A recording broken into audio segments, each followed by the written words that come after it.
A day before Uttar Pradesh, the key battleground state, goes to the polls, kicking off polling in 5 states across India over the next month.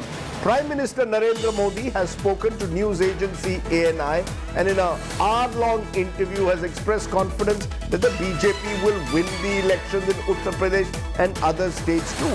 The Prime Minister used this opportunity once again to target his rivals, both the Samajwadi Party in Uttar Pradesh as well as the Congress Party. He claimed that these parties were family-run, and he also claimed that the BJP of the Modi government was working towards his idea of a double-engine sarkar that would ensure that the poor were lifted out of their condition. Mr. Modi also spoke on a range of other issues, including the charges against his government of misuse of agencies and on his government's handling of the COVID pandemic. He said that he could not respond to Rahul Gandhi because Rahul Gandhi was not present in Parliament when Mr. Modi replied in the Lok Sabha. All of this, remember, is coming just hours ahead of polling, which begins tomorrow in Western Uttar Pradesh, where the farmers' agitation had taken hold over the last year. Mr. Modi claimed that he was open for a dialogue with the farmers yet again, even though, remember, just a couple of months ago, the government had withdrawn the contentious farm laws. What is all of this adding up to? What was the necessity for the Prime Minister to decide to go public on all these issues just hours before Uttar Pradesh goes to polls? We'll discuss that in a moment. But first, listen in to what the Prime Minister said a short while ago. ये पूरी तरह परिवारवाद है। लोहिया जी का परिवार कहीं नजर आता है क्या? वो भी तो समाजवादी थे।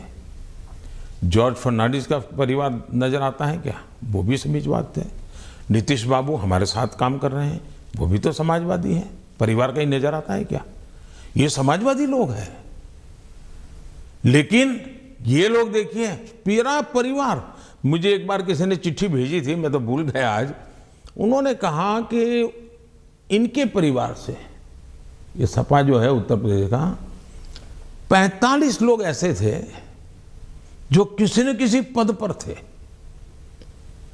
एक ही फैमिली के 45 लोग।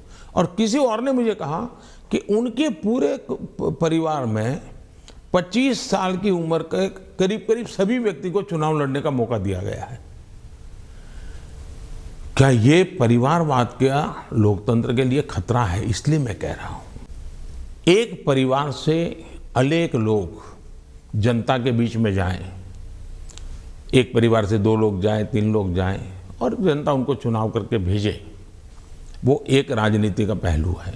लेकिन दूसरा, एक परिवार के लोग ही उस पार्टी के अध्यक्ष बने, उस पार्टी के ट्रेजरर बने, उस पार्टी का पार्लियामेंट्री बोर्ड बने।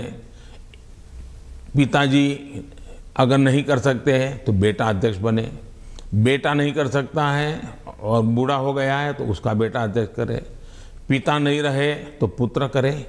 ये जो विरासत और वारसा बारिश के रूप में चल रहा है, डायनेस्टी के रूप में चल रहा है, कोई डायनेमिक्स है ही नहीं, ओनली डायनेस्टी।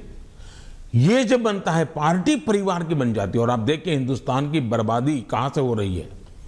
जम्मू कश्मीर से शुरू करिए, 2 पार्टियां मेन रही वहां, दोनों परिवार की पार्टियां हैं।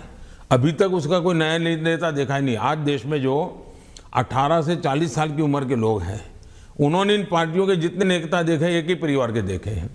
दोनों पार्टी, पंजाब में देखिए परिवार वाली पार्टी, आप हरियाणा में देखिए परिवार की पार्टी, उत्तर प्रदेश देखिए परिवार की पार्टी, झारखंड देखिए परिवार की पार्टी, आप तमिलनाडु में जाइए परिवार की पार्टी। ये परिवार ही पार्टी चलाता है। परिवार जो चाहे उनका भला। ये लोकतंत्र के लिए बहुत से बड़ा खतरा है। एक पार्टी के 2 लोग अगर एमएलए बन गए, एमपी बन गए, तो वो पार्टी परिवार की नहीं बनी है। और ये दोनों को फर्क समझना होगा। कोई ऐसा कह करके इतने बड़े पाप से भाग जाए, ये नहीं चल सकता है। और मेरा मत है, परिवारवादी पार्टियां लोकतंत्र का सबसे बड़ा दुश्मन है, क्योंकि लोकतंत्र के मूलभूत सिद्धांतों को ही वो नकारता है।